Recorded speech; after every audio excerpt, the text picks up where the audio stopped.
সৈয়দুনা লূত আলাইহিস সালাম আল কোরআন আল কারীমে বর্ণিত 25 জন নবীদের মধ্য থেকে তিনি অন্যতম একজন নবী। তিনি ছিলেন সৈয়দনা ইব্রাহিম আলাইহিস সালামের ভাইয়ের ছেলে, অর্থাৎ আপন ভাতিজা।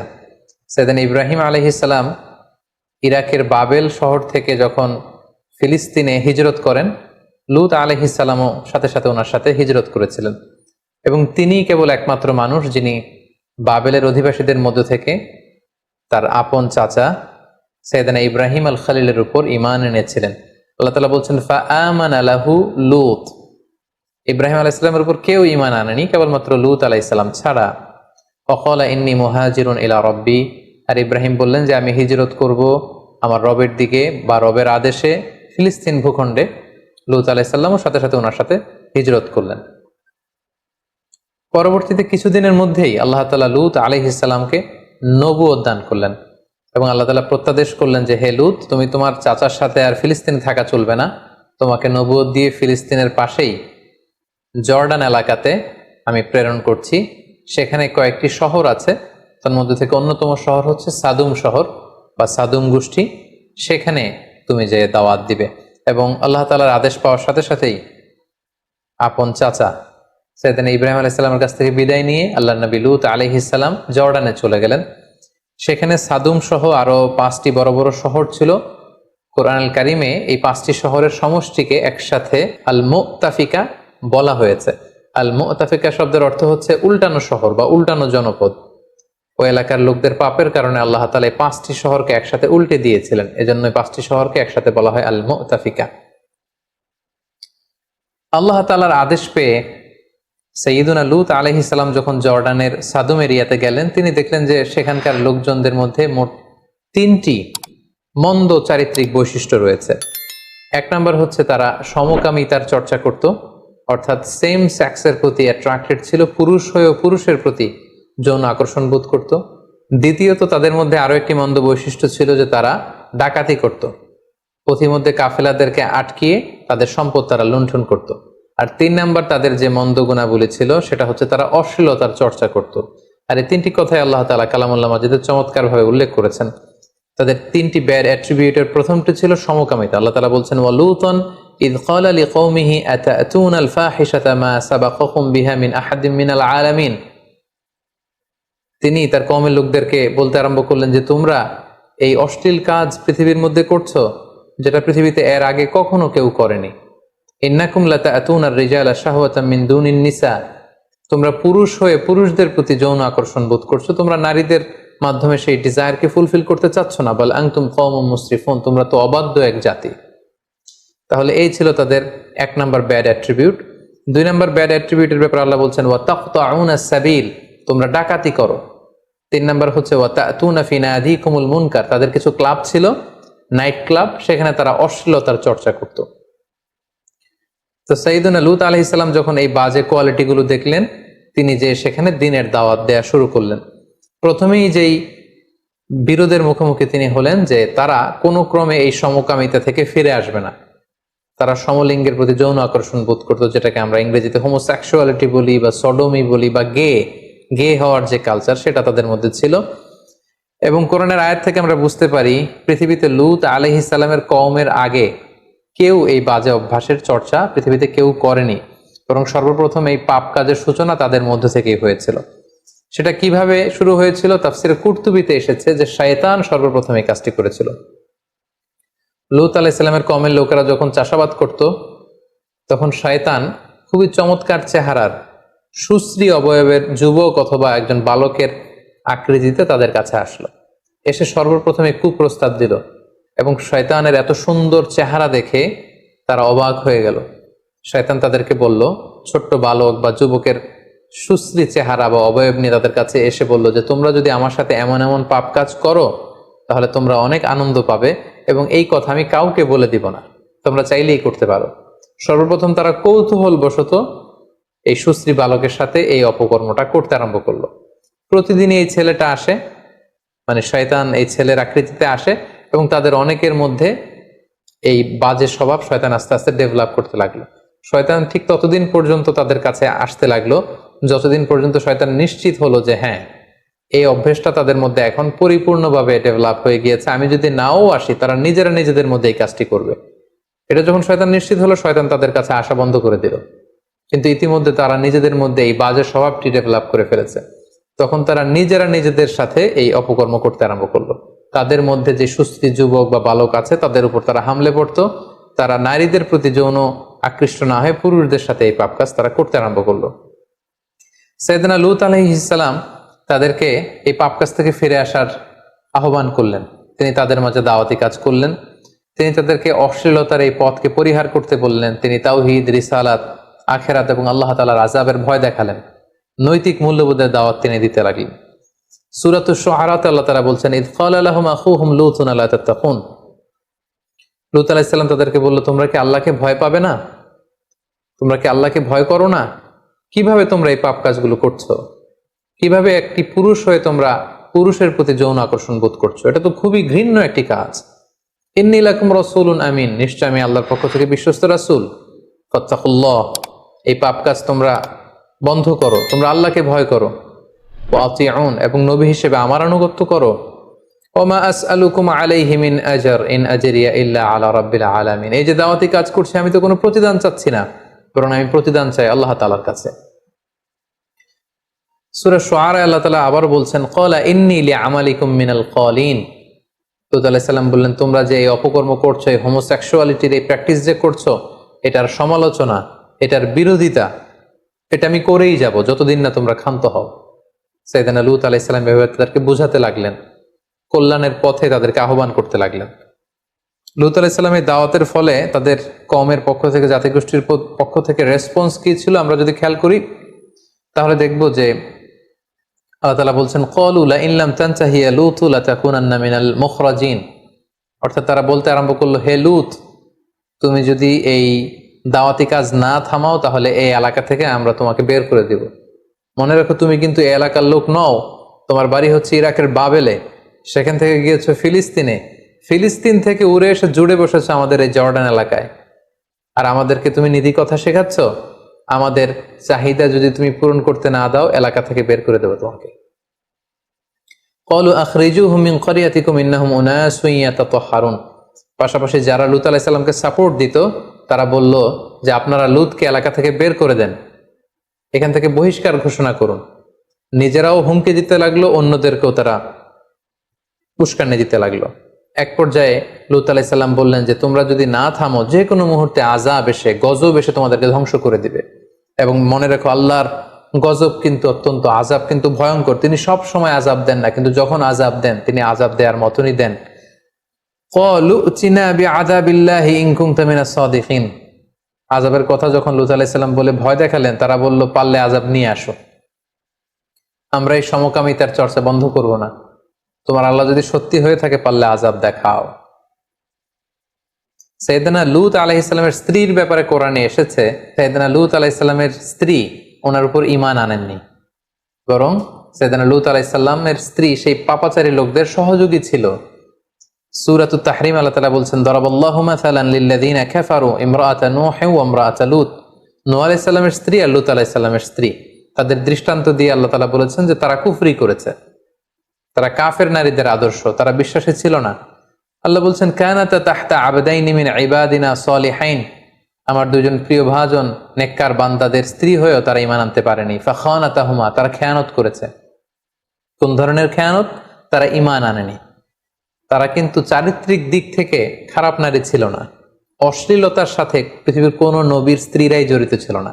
এখানে খেয়ানত দ্বারা উদ্দেশ্য হচ্ছে, মুফাসসিরিন ইকরাম বলেছেন, তারা ঈমান আনেনি। নবীর স্ত্রী হিসেবে তাদের জন্য আবশ্যক ছিল যে তারা ঈমান আনবে, কিন্তু তারা ঈমান আনেনি।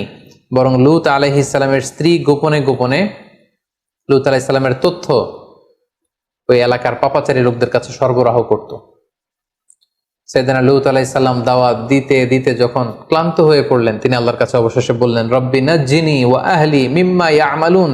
হে আল্লাহ, আমার চোখের সামনে তারা এই পাপ কাজগুলো করছে জর্ডানে, আমি এত বলেও তাদেরকে থামাতে পারছি না। পুরুষে পুরুষে তারা অপকর্ম করছে, তাদের নাইট ক্লাবগুলোতে এই বাজে কাজের সয়লাভ। আল্লাহ, আপনি আমাকে বাঁচান, আমাকে, আমার পরিবারকে বাঁচান। তারা এই পাপ কাজ করছে, তাদেরকে আপনি থামান। আল্লাহ তাআলা তখন তাদেরকে শাস্তি দেওয়ার মনস্থির করলেন। তিনি আদেশ জারি করলেন যে লূত আলাইহিসসালামের কওমের উপর বিশাল শাস্তি দেয়া হবে। এবং এটা জানানোর জন্য আল্লাহ তাআলা একদল ফেরেশতাকে পাঠালেন। তারা প্রথমে ইব্রাহিম আলাইহিসসালামের কাছে যে ইব্রাহিম আলাইহিসসালামের সন্তান ইসহাকের সুসংবাদ দিল, সেটা দিয়ে তারা লূত আলাইহিসসালামের কাছে ফিরে আসলো।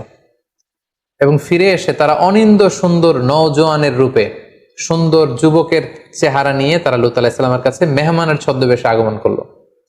লূত আলাইহিসসালামের স্ত্রী যখন দেখলো যে কিছু যুবক, সুন্দর সুশ্রী চেহারার যুবক এসেছে, তিনি গোপনে এলাকার ওই পাপী লোকদের কাছে এই তথ্য সরবরাহ করে দিলেন যে তোমরা যেহেতু সুশ্রী অবয়বের যুবক এবং বালকের খোঁজে সবসময় থাকো, কিছু যুবক মেহমান হয়ে আমার স্বামী লূতের বাড়িতে এসেছে, তোমরা এখানে এসে হামলা দিতে পারো। এই ব্যাপারটা খুব চমৎকার ভাবে আল্লাহ তাআলা কালামুল মাজিদে ইরশাদ করছেন, ওয়ালাম্মা জাআত রুসুলুনা লূতান সিআ বিহিম ওয়া দাqa বিহিম দারআ ওয়া ক্বালা হাদা ইয়াউমুন আসীব। অর্থাৎ আমার ফেরেশতারা যখন লূত আলাইহিস সালামের কাছে সুন্দর চেহারা নিয়ে আগমন করলো, লূত আলাইহিস সালাম তো ভয় পেয়ে গেলেন। তিনি বললেন, হায় রে, আজকের দিনটা তো বড্ড কঠিন হবে, কারণ এত সুন্দর যুবক তারা যে আমার বাড়িতে মেহমান হয়ে এসেছে, সাদুম এলাকার পাপাচারী, অন্যায়কারী, হোমোসেক্সুয়াল প্র্যাকটিস যারা করে, তারা যদি এটা জানে, আমার কাছ থেকে তাদেরকে ছিনিয়ে নেওয়ার জন্য তো আপ্রাণ চেষ্টা করবে। আজকের দিনটা বড্ড কঠিন হবে।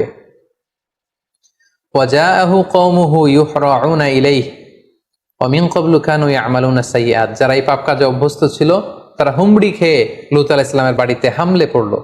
চারদিক থেকে তারা আক্রমণ চালানো শুরু করলো, যে কোনো মূল্যে তারা ছিনিয়ে নেবে।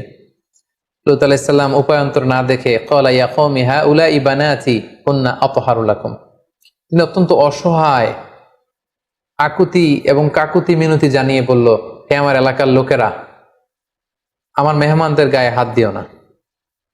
এই যে দেখো, আমার ঘরে কিছু মেয়ে আছে, তারা তোমাদের জন্য পবিত্র। আমার মেয়েদেরকে নিয়ে যাও, তাদেরকে বিয়ে করো এবং তাদের মাধ্যমে তোমরা তোমাদের যৌন চাহিদাকে নিবারণ করো, কিন্তু আমার মেহমানকে অপদস্থ করো না। ওয়ালা তুখজুনি ফি দয়ফি, আমার মেহমানদেরকে অপদস্থ করো না। আলাইসা মিনকুম রাজুলুন রশীদ, তোমাদের মধ্যে কি একজনও ভালো লোক নেই? একজন নবী কতটা অনুনয়ের স্বরে, কতটা বিপদে পড়লে এই ধরনের স্টেটমেন্ট দিতে পারেন। ক্বালু লাকাদ আলিমতা মা লানা ফি বানাতিকা মিন হক। তখন এলাকাবাসী বলল, হে লূত, তুমি তো আগে থেকে ভালো করেই জানো তোমার মেয়েদের প্রতি আমাদের কোনো আকর্ষণ নেই। নাউযুবিল্লাহ। ওয়া ইন্নাকা লা তা'লামু মা নুরিদ, আর আমরা যে কি চাই, আমরা কিভাবে আমাদের ডিজায়ারকে ফুলফিল করতে চাই, এটা তুমি ভালো করেই জানো। আমরা তোমার মেহমানদেরকে ছিনিয়ে নিতে এসেছি, তোমার মেয়েদের জন্য আসেনি। ক্বালা লাউ আন্না লি বিকুম কুওয়াহ আও আওয়ি ইলা রুকনিন শাদীদ। আফসোস করে লূত আলাইহিস সালাম বললেন, হায় রে, কোন একটা সাহায্যকারী যদি আমার থাকতো যে আমাকে সাহায্য করবে, যার কাছে আমি আশ্রয় নিব। আল্লাহর পাঠানো ফেরেশতারা যারা যুবকের আকৃতিতে এসেছিল, ওনারা যখন দেখলেন যে লূত আলাইহিস সালাম অত্যন্ত দুশ্চিন্তা ফিল করছেন, তিনি পেরেশান হয়ে উঠেছেন, ওনাকে সান্ত্বনা দেওয়ার জন্য ক্বালু, ফেরেশতারা বলল, ইয়া লূত, হে আল্লাহর নবী লূত, আমরা কিন্তু সাধারণ যুবক নই। ইন্না রুসুলু রাব্বিক, আমরা আপনার রবের পক্ষ থেকে পাঠানো আল্লাহর ফেরেশতা। ওরা তো জানে না। লাইয়াসিলু ইলাইক, আপনি ভয় পাবেন, ওরা আপনারও কিছু করতে পারবে না, আমাদেরও কিছু করতে পারবে না। আমরা এসেছি আল্লাহ তাআলার ঘোষণা শুনিয়ে দেবার জন্য। আল্লাহ তাআলা এই এলাকার উপর আযাব পাঠাবেন, ভয়ঙ্করতম আযাব। ফাআসরি বিআহলিকা বিকিতইম মিনাল লাইল, এই রাতের কিছু অংশ বাকি থাকতেই আপনি সেফ জোনে চলে যান। আল্লাহর আদেশ হচ্ছে আপনি সেফ জোনে চলে যান। ওয়ালা তালতাফিত মিনকুম আহাদ, আর যাওয়ার সময় পিছনে ফিরে তাকানো যাবে না, এটা আল্লাহর আদেশ। ইল্লা ইমরাআতাক, তবে আপনার স্ত্রীকে নিয়ে যেতে পারবেন না। আপনি আর আপনার উপর ঈমান এনেছে আপনার মেয়েরা, শুধু এরাই এলাকা ছেড়ে আপনারা সেফ জোনে চলে যান। ইন্নাহু মুসিবুহা মা আসাবাহুম, আপনার এলাকাবাসীর নসিবে যা ঘটবে আপনার স্ত্রীর ভাগ্যেও তাই ঘটবে, কারণ আপনার স্ত্রী আপনার উপর ঈমান আনেনি এবং আপনার গোপন তথ্যগুলো এলাকাবাসীর কাছে সে লিক করে দিত, প্রচার করে দিত। ইন্না মাওইদাহুমুস সুবহ, আর আল্লাহর বেঁধে দেওয়া, আল্লাহর ফয়সালা হচ্ছে, আযাবের সময়টা হচ্ছে ফজরের সময়। ফজরের সময় হতে না হতে আযাব নেমে আসবে। আলাইসা সুবহু বিকরিব, ফজর হতে তো বেশি দেরি নেই, তাড়াতাড়ি রাতের কিছু অংশ বাকি থাকতে চলে যান। এই ঘটনা শোনার সাথে সাথে সাইয়েদনা লূত আলাইহিস সালাম ওনার মেয়েদেরকে নিয়ে সেফ জোনে চলে গেলেন এবং আল্লাহ তাআলা আযাব পাঠালেন। আযাব কি ছিল? আযাবের প্রথম ধাপ ছিল সাইয়েদনা জিবরাইল আলাইহিস সালাম এসে পাখা দিয়ে এক ঝাপটা মেরে এলাকার সব পাপীগুলোর চোখগুলোকে অন্ধ বানিয়ে দিলেন। আল্লাহ তাআলা বলছেন ওয়ালাকাদ রাওয়াদুহু আন দাইফিহি ফাতামাসনা আ'য়ুনাহুম ফাযুকু আযাবি ওয়া নুযুর। আমি তাদের প্রত্যেকের চেহারাকে অন্ধ বানিয়ে দিলাম, পাখা দিয়ে জিবরাইল আলাইহিস সালাম এক ঝাপটা মেরে সবাইকে অন্ধ বানিয়ে দিল। ফাআখরাজনা মান কানা ফিহা মিনাল মুমিনিন, আল্লাহ বলেন আমি বিশ্বাসীদেরকে এলাকা থেকে বের করলাম। আর বিশ্বাসী কারা ছিল? শুধুমাত্র লূত আলাইহিস সালাম আর ওনার মেয়েরা। ফামা ওয়াজাদনা ফিহা গায়রা বাইতিন মিনাল মুসলিমিন, একটা মুসলিম পরিবার ছাড়া আমি একটা পরিবারও পাইনি, সেটা ছিল লূতের পরিবার। লূত আলাইহিস সালাম আর তার মেয়েরা সেফ জোনে চলে গেল। আল্লাহ তাআলা বললেন তখন আমি আসল শাস্তি পাঠালাম। সেটা কি? ফাজআলনা আলিয়াহা সাফিলাহা ওয়া আমতারনা আলাইহিম হিজারাতাম মিন সিজিল, আমি এই এলাকার উপরের মাটি নিচের মাটি উলট পালট করে দিলাম। সাইয়েদনা জিবরাইল আলাইহিস সালাম পাখার ঝাপটা দিয়ে সবাইকে অন্ধ বানিয়ে দিলেন। এরপর পাখা দিয়ে পুরো জর্ডানের শহরটাকে তিনি আকাশে তুলে উপুর করে ধপাস করে জমিনে আবার ফেলে দিলেন। ফলে নিচের মাটি চলে গেল উপরে, উপরের মাটি নিচে। আল্লাহ তাআলা বললেন ওয়া আমতারনা আলাইহিম হিজারাতাম মিন সিজিল, এরপর আমি উল্কা বৃষ্টি নাজিল করলাম, পাথরের বৃষ্টি নাজিল করে সালফার অ্যাসিড দিয়ে পুরো এলাকাটাকে ঝলসে দিয়ে উল্কা নিক্ষেপ করে করে পুরো জর্ডানের এই সাদুম এরিয়াটাকে আমি ধ্বংস করে দিলাম, ম্যাসাকার করে দিলাম, নাস্তানাবুদ করে দিলাম। সূরাতুন নাজম আল্লাহ তাআলা বলছেন ওয়াল মুতাফিকাতা আহওয়া, অর্থাৎ পুরো শহরটাকে উল্টে দিলেন। হি ডিস্ট্রয়েড দ্য ওভারটার্নড এন্ড ওভারথ্রোন সিটিজ, এটাকে জনপদ উল্টানো শহর বলা হয়। জিবরাইল আলাইহিস সালাম পুরো শহরটাকে মানুষ সহ আকাশে তুললেন। পুরো এলাকাবাসী চিৎকার হইচই করে পুরো এলাকাটা কাঁপিয়ে তুলল। জিবরাইল আলাইহিস সালাম পুরো শহরটাকে একসাথে উঠিয়ে আবার উল্টো করে জমিনের মধ্যে তিনি উপুড় করে ফেলে দিলেন। আল্লাহ তাআলা আকাশ থেকে পাথর আর উল্কা নিক্ষেপ করতে করতে পুরো জাতিটাকে শেষ করে দিল। আল্লাহ তাআলা কেন লূত আলাইহিস সালামের কওমের শহরটাকে উল্টে দিলেন? অন্য কোনো জাতি গোষ্ঠীকে তো আল্লাহ তাআলা এইভাবে উল্টানো শাস্তি দেননি। এর কারণ হচ্ছে তারা আল্লাহ তাআলার দেয়া যে প্রাকৃতিক সিস্টেম এটাকে উল্টে দিয়েছিল। কারণ আল্লাহ তাআলার দেয়া প্রাকৃতিক বিধান হচ্ছে নারী আকৃষ্ট হবে পুরুষের প্রতি, পুরুষ আকৃষ্ট হবে নারীর প্রতি। একজন পুরুষ বিবাহ করে একজন নারীর সঙ্গ পেয়ে তার সংস্পর্শে যে সে তার ডিজায়ারকে ফুলফিল করবে, এটা হচ্ছে প্রাকৃতিক নিয়ম, একটা ন্যাচারাল ল। তারা আল্লাহর দেয়া এই ন্যাচারাল ল প্রাকৃতিক নিয়মকে যেহেতু উল্টে দিয়েছে, এজন্য আল্লাহ তাআলা তাদের শহরকে উল্টে দিয়ে এই কঠিন শাস্তির মুখোমুখি করে তাদেরকে মৃত্যুমুখে পতিত করেছে। এবং এই এলাকাটাকে নিয়ে অনেক গবেষণা হয়েছে এবং জিওলজিস্ট বা ভূতত্ত্ববিদরা ওনারা পেয়েছেন যে এখানে গন্ধকের, যেটাকে সালফার বলে, সালফারের আগুন বর্ষিত হয়েছিল এই এরিয়াতে। এবং এখানকার মাটিতে প্রচুর পরিমাণে গন্ধক পাওয়া যায়, ন্যাট্রন ও পেট্রোল তো আছেই। এই এলাকাটাতে এত বেশি গন্ধকের উপস্থিতি আছে, এটাই উল্কা পতনের একটা অকাট্য প্রমাণ বৈজ্ঞানিকদের ভাষ্যমতে, যে এখানে উল্কা পতিত হয়েছিল, যেটাকে আল্লাহ তাআলা হিজারাতাম মিন সিজিল বলেছেন। এবং বর্তমানে যদি এই এলাকাতে আপনি যান, এই এলাকাটার অবস্থান বা লোকেশন হচ্ছে, এটা জর্ডান ইসরায়েল সীমান্তবর্তী একটা এলাকা এবং এটা হচ্ছে the lowest land area on earth, পৃথিবীর সবচাইতে নিম্নগামী এরিয়া, সবচাইতে নিচু এরিয়া, লো ল্যান্ড। যেহেতু জিবরাইল আলাইহিস সালাম শহরটাকে উঠিয়ে জমিনে দাবিয়ে দিয়েছিলেন, এটা পৃথিবীর সবচাইতে নিচু এরিয়া। এবং এখানকার পানির লবণের ঘনত্ব সাগরের লবণের চাইতে কমপক্ষে 8 গুণ বেশি। আমরা জানি সাগরের পানি এত লবণাক্ত যেটা মুখে দেয়া যায় না। সাগরের পানি যতটা লবণাক্ত, এই ডেড সির পানি হচ্ছে 8 গুণ বেশি লবণাক্ত। এবং সেখানে আপনারা একটা সাগর দেখতে পাবেন যেটাকে বলা হচ্ছে ডেড সি বা মৃত সাগর, আরবিতে বলা হয় আল বাহরুল মাইয়িত। এটাকে মৃত সাগর বলা হয় এজন্য এই পানির লবণের ঘনত্ব এত বেশি যে এখানে কোনো প্রাণী জন্মায় না।